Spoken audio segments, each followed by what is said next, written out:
What is up, everybody? Welcome back to another part of my documentation of my hysterectomy journey. For those of you who don't know, my name is Matt Turner. I've been doing YouTube for quite some time now. Shout out to those who have been here since the beginning. But I document my transition as a Black trans man. I am 23 years old, turning 24, so things are going great.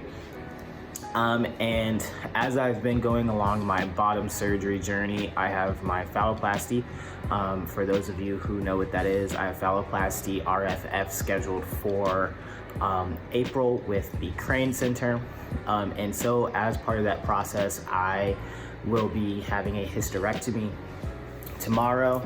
And I just wanted to talk a little bit about why I chose the specific surgery technique that I did. For those of you who don't know, there are 3 different ways that you can have a hysterectomy performed. You can have a vaginal hysterectomy, which is what I'm having. You can have a laparoscopic hysterectomy, where they use a robotic arm and they go in with the use of basically a camera to see on the inside. That it's minimally invasive, and usually the more preferred technique among trans men. And you have abdominal, where they will actually create an incision inside on your abdomen to go in and remove everything, kind of similar to a C-section. So I chose a vaginal hysterectomy for a few different reasons. The most important one for me specifically, and I'll get into the specifics about what I'm getting removed and what I'm not getting removed and why and everything like that.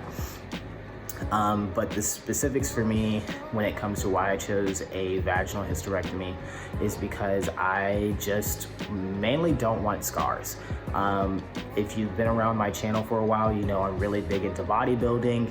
And so it is somewhat of a appearance focused, not even just somewhat, it is completely appearance focused. It is probably one of the most appearance focused like sports you can be in. And so just trying to make sure that I'm not, having too many things going on my body if I decide to actually compete in the future, which I probably will. I'm pretty serious about it.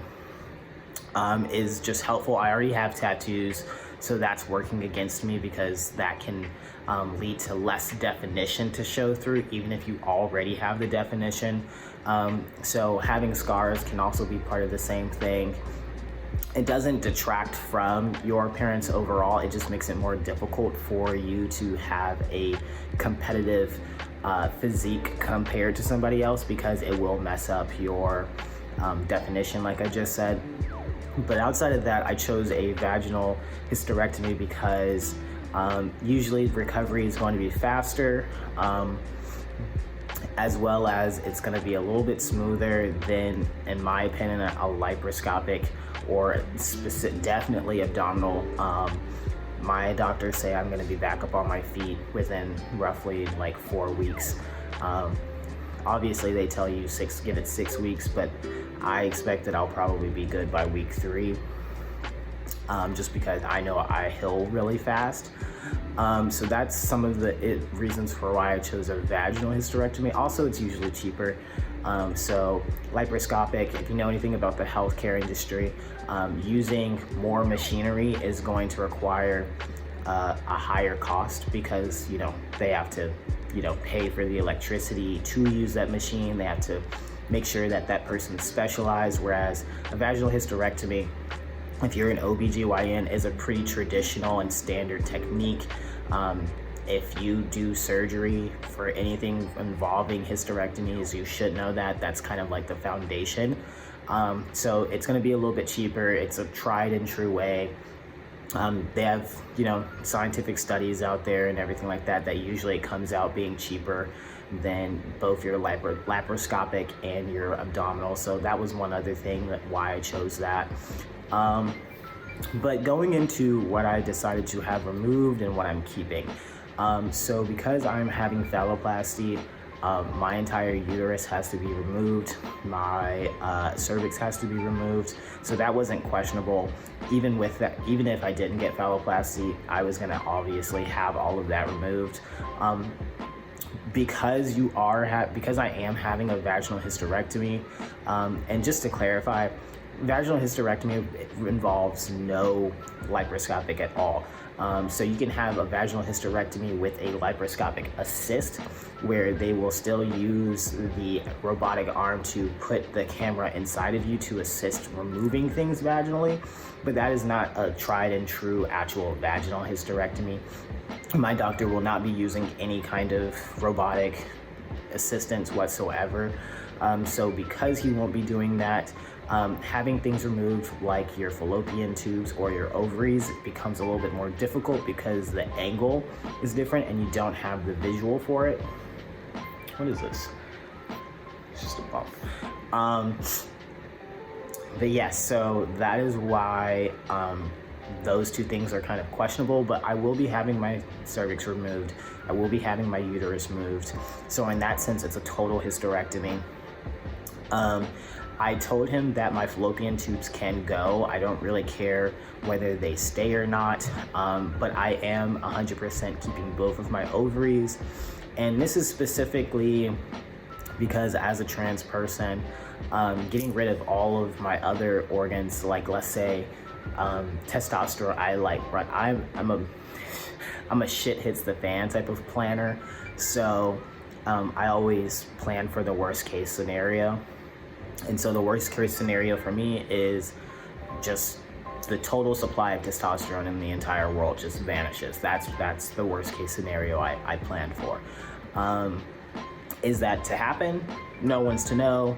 No one can say. I mean, look at the pandemic. We were running out of needles. I bet no one thought we would run out of needles, or like masks or water, or have food shortages and all of these things. So, I always function around the future is not certain. And so because of that, your ovaries are your primary glands for producing hormones. So protozoan, I don't really know the names, but estrogen's the most important one, obviously, for that, considering I'm trans man going female to male, which means that that's what my body automatically, is operating on. Whether you like to think that or not, that's not really the case. That's just the facts, how it is. And so if I lose access to testosterone and I don't have my ovaries, then that requires me to take estrogen pills, which is another financial burden that I would have to take on. Basically, I would be switching from testosterone to estrogen pills. So I would never, have that chance to not be paying for something. There's also just the fact that removing your ovaries can lead to hot flashes. This is what most trans men are experiencing on top of the testosterone. Basically early menopause, hot flashes. You will lose some bone density, but considering that trans men are on testosterone and our bone density probably increases, that's not 100% sure just yet. By scientific findings, they have done some groups, they have found some groups where bone density does increase, but they don't have enough data quite yet to say 100% sure that bone density does increase. So that's one little rumor that's out there. But bone density is a possible increase. And so, as a trans man, having the bone density increase and then decrease, it's kind of like back and forth. It's just not something that I want to deal with. I rather just, have a minimum baseline of, oh, my bone density will always be at this.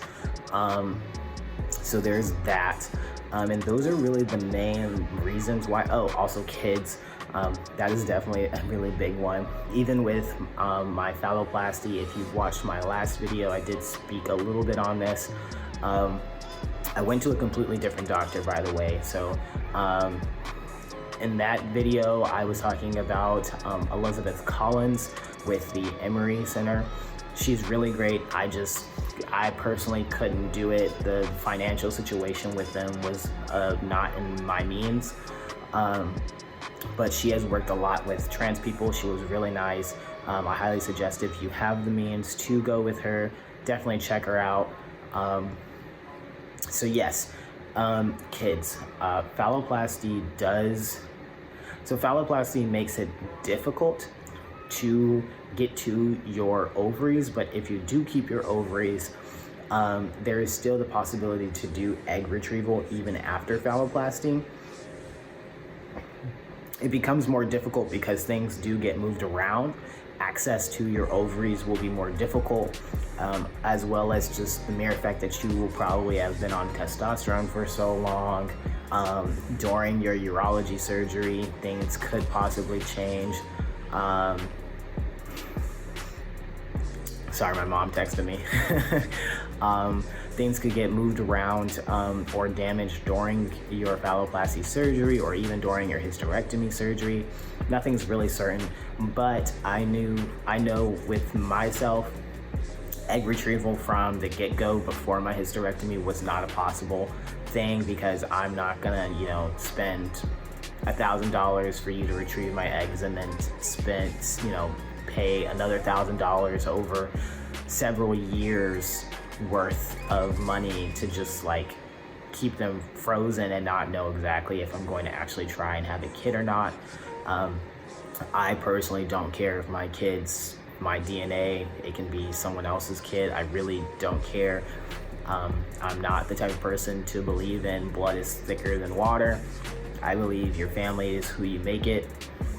If that's blood, that's great. If it's not, that's great as well. So kids are still a possibility after phalloplasty, and I like to think that if I really, really desired kids in the future, going through that difficulty of, finding a doctor who's willing to, basically cut me open and go through my abdomen to get to my ovaries, I would find them. That's not something I'm really too worried about. I'm very comfortable with surgeries, so it would just be finding a doctor who'd be willing to do that. So those are my reasonings and thorough explanation of what I'm having done. I know I haven't really told you guys too much about that. So moving on to who I'm actually having my surgery with now. I am having my surgery with the Atlanta Minimal Invasive Gynecology Center. Dr. Nathan Mordell is the man that I'm going with. He's a doctor. He's really, I wouldn't say he is super friendly, so if that's the type of person you're looking for when it comes to a surgery, maybe don't go with him. He's very factual, very straight to the point, which is okay with me because I just need to know that we have a basic understanding of respect, which me and him seem to have that, and that you're going to stay true to, not botching my surgery or anything like that, which he doesn't seem like the type of person to do that. He has done trans men before. The thing that I really liked about his center, honestly, coming from a black person, was that just about everybody that works with him is a black woman, which I absolutely loved. It made me feel super, super secure just knowing that there are all these women around me who may not understand my situation, but might understand the situation of being a black person in a setting of this nature, and just kind of having that iffy back and forth feeling of, can I trust this person, can I not? It's kind of that back and forth, you never really know thing, and all of them were really, really super duper nice. It was absolutely amazing. Shout out to Freedom. She is the program or patient coordinator or surgical coordinator over there. She is really nice, keeps in contact, everybody's super informed. I would actually consider their staff to be just as good, if not better, than the Gender Confirmation Center with Dr. Mosser, in the sense of how their administration staff works. Nathan Mordell's team is they're all just very nice people. So I definitely did want to give a shout out to him. because when I was looking for surgeons in Atlanta, I wasn't very sure on where to look or who was recommendable, which is why I'm making these videos, because I found it really difficult to find anything regarding hysterectomies and like surgeries for trans men in Atlanta. So I'm hoping this helps anybody. Definitely give Nathan Mordell a check. His website may not, be very specifically geared to trans men, but he has worked with trans men in the past. And I think his skills are where they need to be in order to, be open to his actions, his surgical procedures. I'm not really sure what I'm trying to say. He's just a really good guy, really good. I feel very prepared and safe with what he's about to do with me on Thursday, aka tomorrow. So I did want to just, give that shout out to everybody. Yeah, I think that is it. As you guys know, it is your boy Matt Turner. I hope you guys have been enjoying this series and the ever-changing background. I'm at my girlfriend's place. But if you have not yet already, like, comment, subscribe, hit the bell notification so you guys can stay up to date. Follow me on my Instagram at Morgan7551, where I post a ton of fitness content. You guys are gonna see me once again recover from surgery and get back into weightlifting. I will be going in depth on that because I didn't do that as much last time with my top surgery, and I got a ton of questions about how I got back into working out after top surgery. So I'll show you guys a little bit about how I do that with my hysterectomy, which will be a little bit different because it's more of your pelvic movements that are gonna be hard, whereas your top surgery is gonna be more of your torso and shoulder girdle movements that are gonna be difficult. But the structure and guidelines are gonna be relatively the same. If you're interested in that, I have actually made a guideline video on how to get back into working out after surgery. Go check that out on my channel. Also check out my website where I post blogs and fitness content as well. But without further ado, I hope you guys have a great morning, evening, day, or night, wherever you are. It feels so good to say that. It's been so long. And it is your boy, Matt Turner, out.